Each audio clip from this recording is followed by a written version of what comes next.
Hello students, स्वागत है आप सभी का एक नए एपिसोड में, एक नए लेक्चर में। और आज के इस एपिसोड में हम लोग चर्चा करने वाले हैं, एक्सप्लोर करने वाले हैं सीपीए के बारे में। प्रिंसिपल कंपोनेंट एनालिसिस क्या होता है, इस चीज को एक्सप्लोर करने वाले हैं फैक्टर एनालिसिस के अंतर्गत। फैक्टर एनालिसिस में हम बेसिकली दो मेथड के बारे में डिस्कस कर रहे थे। पहला मेथड था उसमें जो था CFA कंफर्मेटरी फैक्टर एनालिसिस, और दूसरा जो मेथड था वो था EFA यानी कि एक्सप्लोरेटरी फैक्टर एनालिसिस। इन दोनों के बारे में हम लोगों ने डिस्कस किया है और इसी के अंतर्गत आता है आपका एक्सप्लोरेटरी फैक्टर एनालिसिस के अंतर्गत नहीं आता है, बहुत सारे मेथड्स इसके अंतर्गत आते हैं, बहुत सारे प्रिंसिपल्स आते हैं, like principal component analysis, principal axis factoring. ठीक है, तो आज हम लोग डिस्कस करने वाले हैं प्रिंसिपल कंपोनेंट एनालिसिस। बाकी को हम लोग सभी को अलग अलग लेक्चर में डिस्कस करेंगे। ये यूजीसी नेट में मतलब एक अच्छा टॉपिक माना जाता है और जनरली यहाँ से क्वेश्चंस एमसीक्यूज आते हैं। ठीक है, तो आज के इस एपिसोड का जो हमारा समरी रहेगा, जो हमारा लर्निंग कंटेंट रहेगा, वो रहेगा प्रिंसिपल ऑफ कंपोनेंट एनालिसिस होता क्या है, प्रिंसिपल कंपोनेंट एनालिसिस होता क्या है, पीसीए क्या होता है, और इसके अंतर्गत एक टर्म का इस्तेमाल करेंगे हम लोग, डेटा रिडक्शन।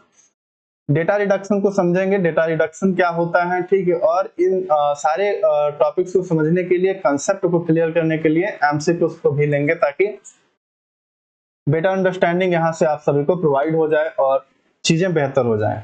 ठीक है, तो दोस्तों अगर आप चैनल पे नए हैं तो चैनल को सब्सक्राइब, वीडियो को लाइक एंड दोस्तों के पास शेयर कर दीजिएगा। जैसा कि आप जानते हैं इस चैनल पे हम लोग ऑल अबाउट साइकोलॉजी से रिलेटेड वीडियो लेक्चर्स को डिस्कस करते रहते हैं, जो कि आपकी काफी सहायता करते हैं नेट साइकोलॉजी के एग्जाम में।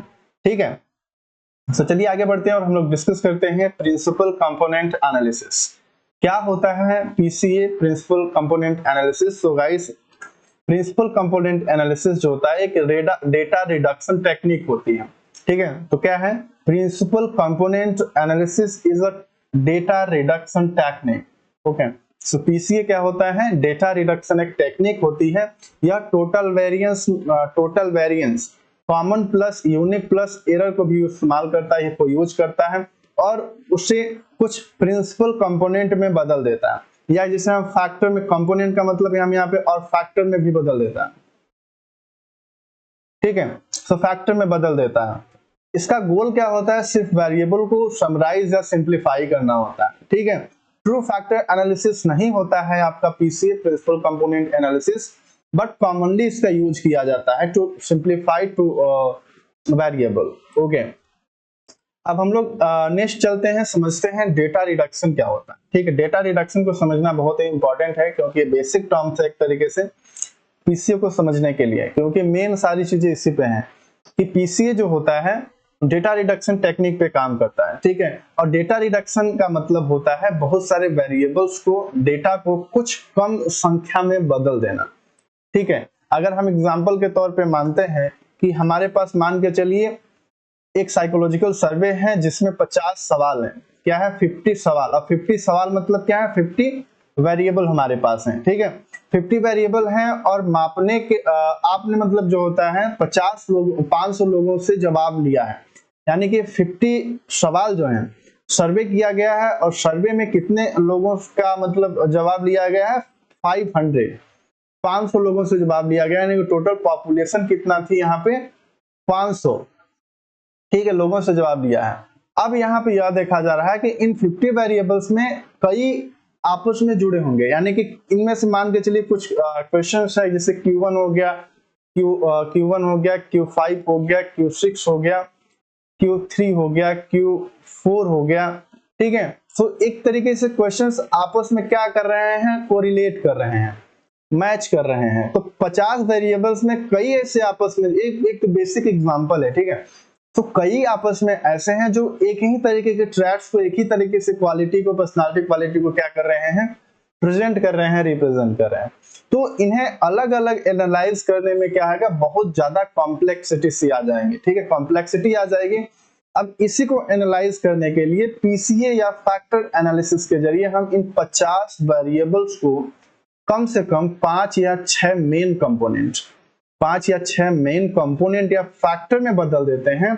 और यही प्रोसेस क्या कहलाता है, यही प्रक्रिया आपकी कहलाती है डेटा रिडक्शन।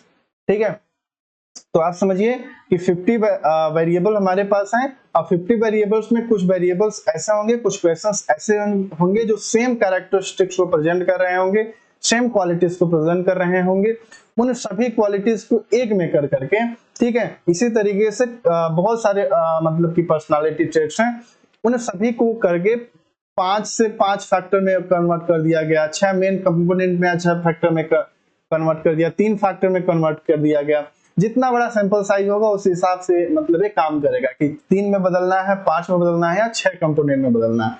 तो ये प्रोसेस जो होता है यही क्या कहलाता है, आपका डेटा रिडक्शन कहलाता है, यानी कि डेटा को क्या कर दिया, रिड्यूस कर दिया।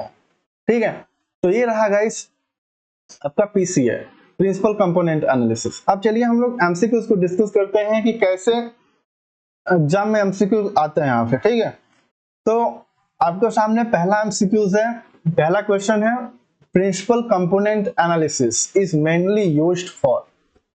इस तरीके से आपके पास एमसीक्यूज है, एग्जाम में आ गया है। तो आपके पास ऑप्शन दिए गए हैं, hypothesis testing, data reduction, reliability estimation and validity checking. तो क्या है, principal component analysis is mainly used for data reduction, क्योंकि ये डेटा रिडक्शन एक टेक्निक है। ठीक है, तो correct answer is B, data reduction, इसका आंसर हो जाएगा। नेक्स्ट क्वेश्चन आपके सामने है, पीसीए में किस तरह की वेरिएंस को कंसीडर किया जाता है। पीसीए के अंतर्गत अभी हम लोगों ने डिस्कस किया था कि इसके अंतर्गत टोटल वेरिएंस को क्या किया जाता है, इंक्लूड किया जाता है। तो आपके सामने ऑप्शन है, केवल कॉमन वेरिएंस को इंक्लूड किया जाता है, इसमें केवल यूनिक वेरिएंस को इंक्लूड किया जाता है, केवल एरर वेरिएंस को इंक्लूड किया जाता है, या टोटल वेरिएंस को। सो पीसीए यानी प्रिंसिपल कंपोनेंट एनालिसिस में टोटल वेरिएंस को मतलब क्या किया जाता है, इसके अंतर्गत कंसीडर किया जाता है, इंक्लूड किया जाता है। ठीक है, क्योंकि जो पीसीए होता है टोटल वेरिएंस को इंक्लूड करता है, जिसमें आपका होता है यूनिक, एरर, ठीक है, कॉमन, यूनिक, एरर, तीनों प्रकार के वेरिएंस के यहाँ पे इंक्लूड करता है, ताकि तीनों प्रकार के वेरिएंस को यूज करता है। इसका उद्देश्य है अधिक से अधिक जानकारी को रिटेन करते हुए डेटा को सिंप्लीफाई करना। So PC use all three types of variance, common, unique and error. Its goal is to simplify the data while retaining as much information as possible. Okay. So next question आपके सामने है, और next question आपसे कहता है कि principal component analysis का मुख्य उद्देश्य क्या होता है। हाइपोथेसिस टेस्ट करना, डेटा रिडक्शन करना, या रिलायबिलिटी चेक करना, या मॉडल की पुष्टि करना। ये रिपीटेड क्वेश्चन यहाँ पे आ गया, देखिए क्या होता है। तो इसका मेन आंसर क्या हो जाएगा, डेटा रिडक्शन करना। So PCA reduce many variables to few common या की कंपोनेंट्स, या जिसे हम फैक्टर भी कहते हैं। ठीक है, making analyse easier and meaningful. Analyse को क्या आसान और मतलब एक तरीके से मीनिंगफुल बनाने के लिए इसका इस्तेमाल किया जाता है। ठीक है, सो नेक्स्ट क्वेश्चन आपके सामने है, पीसीए में जो नए कंपोनेंट्स बनते हैं वो आपस में कैसे होते हैं। पहला ऑप्शन है आपके पास कोरिलेटेड होते हैं, यानी सहसंबंधित होते हैं, अनकोरिलेटेड होते हैं, या इक्वल वेरिएंस वाले होते हैं, या दोहराव वाले होते हैं। तो इसका सही ऑप्शन जो होता है अनकोरिलेटेड होते हैं, यानी कि असहसंबंधित होते हैं, यानी स्वतंत्र होते हैं। ठीक है, इसका आंसर जो हो जाएगा ये, क्योंकि the principal component form in PCA are completely different from each other. ये ऑर्थोगोनल फॉर्म में होते हैं। ठीक है, so that each components can provide new information. PCA में बने प्रिंसिपल कंपोनेंट्स जो होते हैं एक दूसरे के बिल्कुल अलग होते हैं, एकदम ऑर्थोगोनल होते हैं, ताकि हर एक कंपोनेंट जो होता है, जो बना हुआ नया कंपोनेंट है, नई जानकारी को दे सके। इससे क्या होगा, स्टडी और भी रिलेवेंस होगी। नेक्स्ट क्वेश्चन आपके सामने है, पीसीए का पहला प्रिंसिपल कंपोनेंट क्या रिप्रेजेंट करता है। पहला मतलब प्रिंसिपल कंपोनेंट क्या रिप्रेजेंट करता है। ऑप्शन है आपके सामने, सबसे कम वेरिएंस को, केवल एरर वेरिएंस को, सबसे अधिक वेरिएंस को, मेन वैल्यूज को। सो पीसीए का जो पहला प्रिंसिपल कंपोनेंट होता है वो सबसे अधिक वेरिएंस को प्रेजेंट करता है, यानी कि ये ज्यादा से ज्यादा डेटा को मतलब सिंप्लीफाई करता है। So the first component always captures the most variability of the data set. It contains the most information.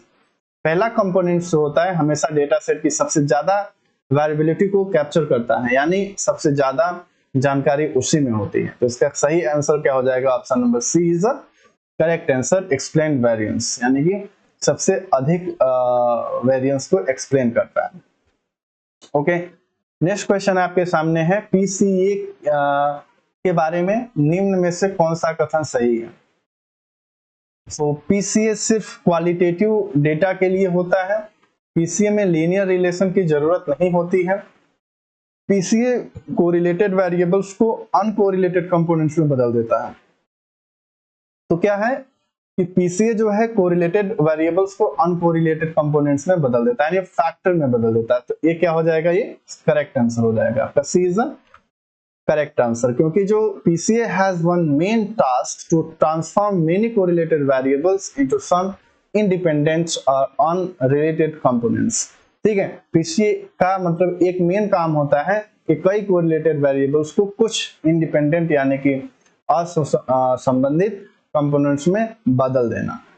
ठीक है गाइस, सो आज के एपिसोड में हम लोगों ने पीसीयू को एक्सप्लोर किया, बेसिक कॉन्सेप्ट को हम लोगों ने डिस्कस किया, डेटा रिडक्शन को समझा और इसके अंतर्गत हम लोगों ने एमसीक्यूज को भी लिया। ठीक है, सो आज के इस एपिसोड में बस इतना ही रखते हैं, मिलते हैं नेक्स्ट एपिसोड।